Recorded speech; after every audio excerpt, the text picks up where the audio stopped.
आप सब लोगों ने एक भक्तिमती भक्त का नाम सुना होगा जिनका नाम था करमेती बाई। नाम सुना है? करमेती बाई। राजस्थान में जैसे मीराबाई का प्रसिद्धि है, ऐसे ही एक राजस्थान की परम भक्ता हुई श्री करमेती बाई जी। बहुत सुंदर चरित्र है करमेती बाई का। तो करमेती बाई 4 भाइयों के बाद में जन्मी थी अपने पिताजी के यहां। ब्राह्मण कुल में जन्म हुआ था और उनकी कुल देवी के आशीर्वाद से जन्म हुआ था। इनके पिताजी को कोई संतान नहीं थी, कुल देवी से संतान मांगने के लिए गए और ये भाव रखा कि अगर संतान नहीं हुई तो मैं अपना शीश बलि के रूप में चढ़ा दूंगा देवी के आगे। तो बीच रास्ते में ही देवी प्रकट हो गई और देवी ने प्रकट होकर के कही, जाओ 4 पुत्र होंगे तुमको। तो इनके पिताजी करमेती बाई के पिताजी रोने लगे, बोले मां आपने 4 पुत्रों का वरदान तो दिया, लेकिन मेरे मन में इच्छा है कि एक पुत्री और हो। तब देवी मां बोली, मैंने पहली बार ऐसा व्यक्ति देखा है जो पुत्री मांग रहा है, नहीं तो लोग पुत्र ही मांगते हैं, तुमको पुत्री की इच्छा क्यों है?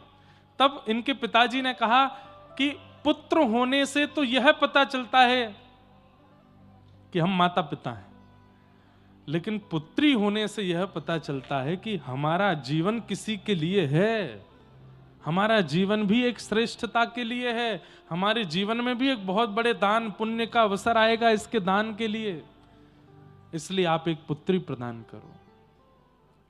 तो देवी इतनी प्रसन्न हो गई, उन्होंने कहा विद्वान संपत्तिवान यौवनवान पुत्र होंगे तुम्हारे, लेकिन भक्ति का वरदान मैं तुम्हारी बेटी को दूंगी। तुम्हारी भक्ति तुम्हारी बेटी ऐसी भक्त बनेगी कि उसका चरित्र कथाओं में सुनाया जाएगा, मंच से कहा जाएगा। और तब उन्हीं ब्राह्मण के घर में 4 पुत्र हुए। 4 पुत्रों के बाद देवी की कृपा से, कुल देवी की कृपा से कृष्ण भक्त श्री करमेती बाई जी का जन्म हुआ, जिनका चरित्र नाभाजी ने, भक्तमाल जी में भी गाया और भी कई संतों ने गाया। करमेती बाई, करमेती बाई जी के प्रसंग के 2, वैसे तो बहुत अच्छा प्रसंग है, पर मैं एक दो भाव सुनाऊं। इनका विवाह निश्चित हुआ, एक राजघराने के एक अच्छे कुल के बालक से इनका विवाह संपन्न हुआ। तो विवाह जिस दिन होना था उस दिन बारात सामने आई। ये ऊपर अपने कक्ष में खड़े खड़े बारात देख रही थीं और तभी इन्होंने मन में विचार किया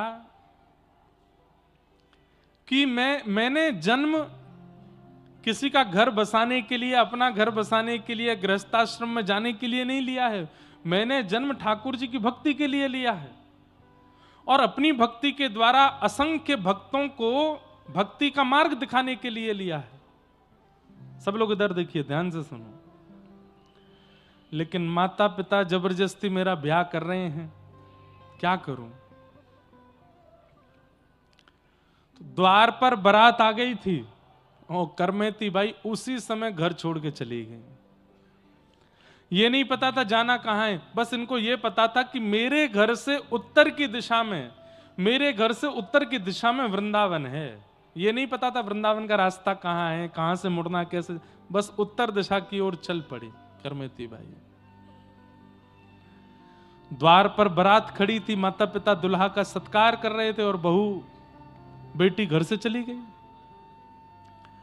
विवाह नहीं हो पाया, पूरे नगर में ढूंढा, पुत्री नहीं मिली। तब इनके दुखित पिताजी ने नगर के राजा को कहा कि मेरी बेटी घर छोड़ के चली गई है, मेरे पास तो सैन्य बल नहीं है, आप मेरी बेटी को ढूंढवाइए, कहां है वो।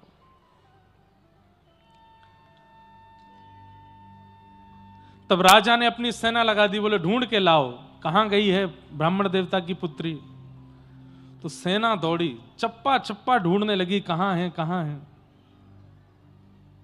आजकल के बच्चे इन्फ्लुएंस मत होना करमेती बाई से, ये भी तो घर छोड़ के गई थी, पर घर छोड़ के कितनी परम पवित्र भक्ति के लिए गई, आगे सुनिएगा। करमेती बाई को पता चल गया कि राजा की सेना मुझको ढूंढ रही है, कहां छिपूं, ये तो चप्पा चप्पा छान रहे हैं। तभी इन्होंने देखा कि एक रेगिस्तान में ऊंट पड़ा है मरा हुआ, और गीदड़ आदि उस ऊंट को भीतर से खा गए, बाहर का कंकाल बस पड़ा है। अरे उस ऊंट के पास जाना बहुत दूर की बात है, किलोमीटरों दूर तक उसकी दुर्गंध आ रही थी, इतनी दुर्गंध आ रही थी। करमेती बाई दौड़ करके गई और उस ऊंट के कंकाल के भीतर जाके छिप गई। आप कहोगे महाराज जी 10, 15, 20 मिनट छिपी होंगी ताकि सेना चली जाए तो ये निकल के बाहर भाग जाएं। 3 दिन तक उसके अंदर छिपी रही।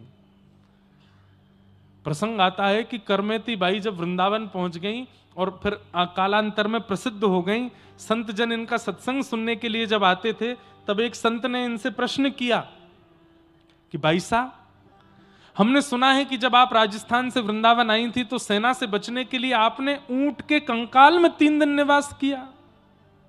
करमेती बाई बोली हाँ। तो फिर उन्होंने कहा क्षमा कीजिएगा, बुरा मत मानिएगा, पर कोई जानवर मर जाता है तो उसके शरीर की दुर्गंध इतनी विष के समान होती है कि उसको एक बार कोई ले लेता है तो उस व्यक्ति का सिर दर्द करने लगता है। आप 3 दिन उस दुर्गंध युक्त ऊंट के पेट में कैसे बैठ गई? करमेती बाई बोली 2 बात। पहली बात, जिसके चित्त में प्रेम लक्षणा भक्ति जागृत हो जाती है ना, उसको फिर परिस्थिति से फर्क नहीं पड़ता। जिसके चित्त में प्रेम बढ़ चढ़ के बोलने लगता है कृष्ण भक्ति का, वृंदावन भक्ति का, और प्रेमी व्यक्ति को फिर परिस्थिति से फर्क नहीं पड़ता, वो प्रेम को प्रायोरिटी देता है। मेरे लिए वृंदावन पहुंचना जरूरी था, मेरे लिए कृष्ण की चरणार बिंदों की प्राप्ति जरूरी थी, मेरा मन बुद्धि चित्त सब कुछ कृष्ण का स्मरण और वृंदावन का स्मरण कर रहा था, इसलिए वो दुर्गंध मेरा कुछ बिगाड़ ना पाई। और दूसरी बात जो कही वो तो लाजवाब। करमेती बाई कहती हैं, भैया इससे भी ज्यादा दुर्गंध युक्त मलमूत्र से भरा हुआ मां का पेट होता है, जब हम उसमें 9 महीने गुजार सकते हैं तो कृष्ण की प्राप्ति के लिए 3 महीने दुर्गंध युक्त ऊंट के भीतर नहीं बैठ सकते। हम 9 महीने उस मलमूत्र के भांड पेट में रह के आ सकते हैं, तो कृष्ण प्राप्ति के लिए ये कंकाल रूपी ऊंट के गर्भ का जो दुर्गंध है ये तो कुछ भी नहीं थी उसके आगे।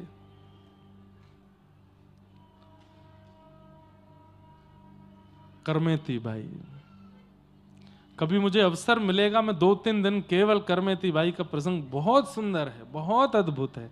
हमारे श्री नारायण दास भक्तमाली जी पूज्य बक्सर वाले मामा जी ने पूरी करमेती बाई का चरित्र लिखा है, गाया है, इतना अद्भुत है। मीराबाई का प्रसंग सब सुनते हैं, पर अब करमेती, हम अभी इस वर्ष और कुछ कथाएं करने के बाद में और फिर उन भक्तों के चरित्र सुनाएंगे कथाओं में जिनके चरित्र किसी को पता ही नहीं है, जिनके चरित्र लोगों ने सुने नहीं, ऐसे भक्तों के चरित्र अद्भुत हैं। तो फिर एक प्रसंग और आता है कि करमेती बाई जब वृंदावन आ गई, कुछ सालों बाद इनके पिताजी को पता चला कि करमेती वृंदावन में है, तो वो गुस्से में भर करके लड़ने के लिए अपनी पुत्री के पास गए। यमुना के तट पर परनकुटी बना करके करमेती बाई रहती थी। घर छोड़ा लेकिन भोग विलास में नहीं पड़ी हैं, वो एक तपस्विनी जैसा जीवन जी रही हैं। अरे क्या बताएं, सुंदरता ऐसी थी कि कोई भी मोहित हो जाता, पर भजन के प्रभाव से करमेती बाई ने अपना रूप ऐसा बना लिया कि कोई काम भाव से अगर उनके पास आ भी जाता था तो करमेती बाई का रूप देख करके उसका काम नष्ट हो जाता था। ऐसी करमेती बाई। पिताजी क्रोध में भर के आए, वृंदावन में पूछा कहां है करमेती, किसी ने बताया यमुना के तट पर बैठी हैं, कुटिया बना के रहती हैं। जैसे ही पिताजी ने करमेती बाई की कुटिया देखी, आधा क्रोध तो वहीं ठंडा हो गया। उस कुटिया में मानो जैसे भक्ति नृत्य कर रही हो, और जैसी कुटिया के भीतर प्रवेश करके करमेती को देखा, पिता के नेत्र सजल हो गए। क्या कमी थी घर में? मखमली चादर, मखमली गद्दे पर सोना, 3 समय 4 समय गरम गरम फुल्का पाना, एक राजघराने जैसा शौक, सब कुछ छोड़ करके मेरी बेटी यहां बालुका में बैठी है। करमेती बाई ने नेत्र खोल के जब अपने पिता को देखा, प्रणाम किया, पिताजी आइए। कैसे आए? ममता नहीं है चित्त में कि रोने लग गई हूं ना। बोले बेटी मेरे अंदर क्रोध तो बहुत था पर पता नहीं कहां चला गया, लेकिन एक प्रश्न अभी तक मेरे चित्त से नहीं गया है, उस प्रश्न का उत्तर जानने आया हूं मैं। बोले क्या पिताजी? तूने एक बार भी विचार नहीं किया कि मेरे पिता की नाक कट जाएगी? मेरे पिता को समाज में मुंह कैसे दिखाएंगे अगर मैं घर छोड़ के भाग गई तो? मेरे द्वार पर बारात खड़ी थी लाली, एक परिवार अपना पूरा घर सजा करके और किसी दूसरे परिवार के स्वागत में वहां खड़ा था। एक व्यक्ति दुल्हा बनकर के आया, उसके माता पिता सब परिवार लोग आए। तूने एक नहीं दो दो परिवार और पूरे कुल में मेरी नाक कटा दी। तूने एक बार भी विचार नहीं किया कि मेरे पिता के साथ क्या होगा अगर मैं ऐसा करूंगी तो? माना तेरी भक्ति प्रधान है, माना तेरा वृंदावन आना निश्चित है, माना कि तुझे कृष्ण भक्ति चाहिए, लेकिन तूने अपने पिता का चिंतन क्यों नहीं किया? करमेती बाई ने ऐसा उत्तर दिया, हो सकता है कई माता पिताओं को अच्छा ना लगे, लेकिन यह बिल्कुल शास्त्रीय बात थी। करमेती बाई क्या बोली? पिताजी मेरी क्षमा बहुत छोटी है आपके अपमान के आगे, इसलिए मैं अगर क्षमा मांगूंगी तो शायद मैंने जो किया उसमें मुझे क्षमा नहीं मिलेगी, लेकिन ये संसारी विषय है। आध्यात्मिक विषय यदि देखोगे तो पिताजी मेरी बात आपको कड़वी लगेगी, आप कहो तो मैं कह दूं। पिताजी बोले बोलो। बोले पिताजी नाक उनकी कटती है जिनकी नाक होती है, और नाक उन्हीं की होती है जो कृष्ण के होते हैं, जो राम के होते हैं, जो नारायण के होते हैं, जो गुरु के होते हैं। पिताजी संसार के विषय भोगों में, इस संसार के लोक रंजन में, इस संसार के लोग जो कभी किसी के नहीं हो सकते, इनके लिए नाक बचाने के लिए आप अपनी भक्त बेटी का एक विषयी जीव से ब्याह कर रहे थे।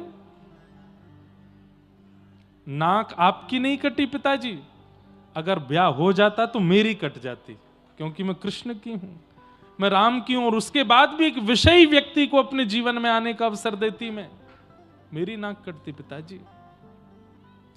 नाक तो उनकी होती है जो ठाकुर जी के होते हैं। आपको फिर भी लगा कि मैंने अपराध किया, तो इस अपराध की भरपाई मैं केवल एक भाव से कर सकती हूं, सालों से जिनकी सेवा कर रही हूं ठाकुर जी की, अब ये मैं आपको प्रदान करती हूं, इनकी सेवा करो। आपके अब मैं नहीं हूं आपके यहां, मेरी जगह ये विराजेंगे। और अपने घर के ठाकुर जी दिए। पिताजी के चित्त का जितना विषाद था सब चला गया। और करमेती बाई के ठाकुर जी आज भी राजस्थान के सीकर जिले में विराजमान है, वही ठाकुर जी, उनको ला करके पिताजी ने विराजमान किया, और माता पिता का वह नाक कट गई वाला विषाद निकल गया, और वे दोनों भी कृष्ण भक्त होकर के भगवत धाम की प्राप्ति कर गए। ऐसी करमेती बाई, उनका प्रसंग, बंधुओं मीराबाई, करमेती बाई, इनके प्रसंग सुन लीजिए, इन जैसा बनना बहुत मुश्किल है। पर परम धर्म कहते भी ऐसी ही भक्ति को हैं। हम आप जो कर रहे हैं वो धर्म है, पर इस प्रकार की जो भक्ति है उसे परम धर्म कहते हैं। जो ठाकुर जी के प्रति इतनी प्रीति, इतना लगाव, इतना कि सर्वस्व त्याग दिया ठाकुर जी के लिए, ऐसी भक्ति, इसी को परम धर्म कहते हैं।